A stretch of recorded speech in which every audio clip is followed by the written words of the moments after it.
ሰላም ሰላም የኔ ቤተሰቦች እንዴት ናችሁ? ዛሬ ደግሞ እንግዲህ ዳቦ ቆሎ ልሰራ ነው።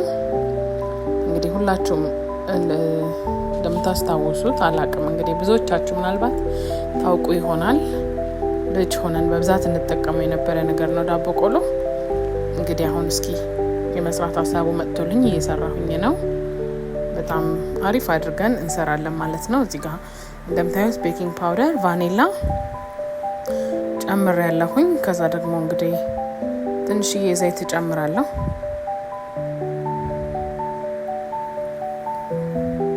ከዛ ተበጥብጦ የተዘጋጀ ኦሬንጅ ጁስ አለ፣ እሱን ጨምርበትና ለከለር ለሽታና ለጣዕም በጣም አሪፍ ነው።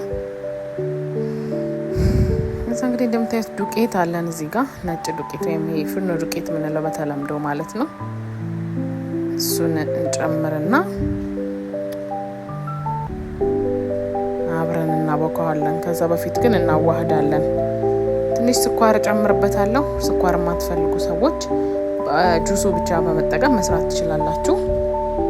እንደዚህ አድርገን ስኳሩ እንዲዋሃድልን እናማስለዋለን።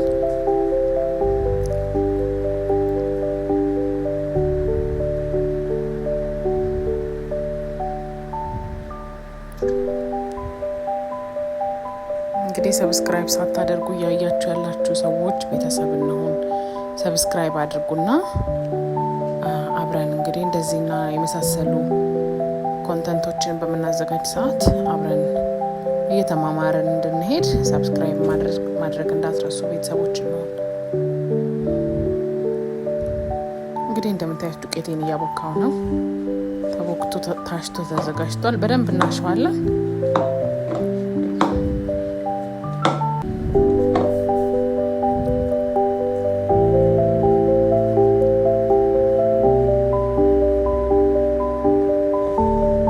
ሀሳብ አስተያየታችሁን ደግሞ መስጠት እንዳትረሱ፣ ኮሜንት ቦክስ ላይ አስቀምጡልኝ። ከዛ እንደዚህ ደረቅ ትሪ እናመጣና ላዩ ላይ ዱቄት እነሰንሳለን፣ እንዳያያዝብን እየጠቀለልን ስናስቀምጥ ማለት ነው። ከዛ እንደዚህ በትንሹ ወስጄ እንደዚህ በምታዩት መልኩ እያሸሁኝ እንትንላለሁ፣ በቀጭኑ እንትንላለሁ፣ ጠቀልላለሁ ማለት ነው።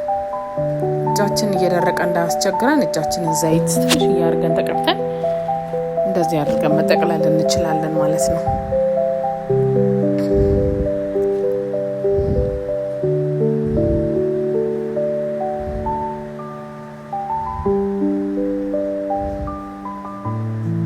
እንግዲህ በተለያየ ማሽን የምትጠቀሙ ሰዎችም ትኖራላችሁ።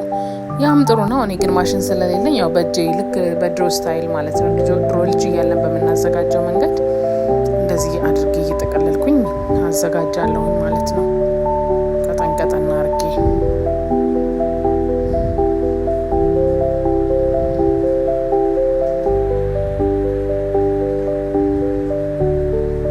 ከዛ ያንን ካደረግን በኋላ ካስተካከልን በኋላ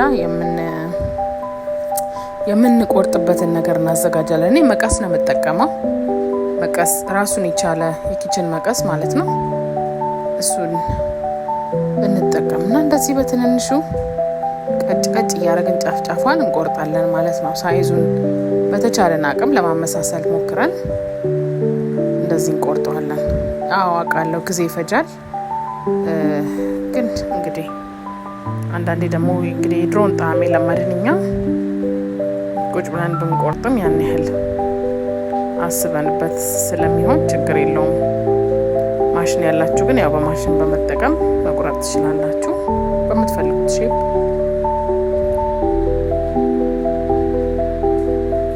እንግዲህ እንደምታዩት ዳቦ ቆሎአችን ሬዲ ሆነዋል። በምታዩት መንገድ እንግዲህ ሳይዙን ለማመሳሰል ሞክሬ ቆርጫለሁ።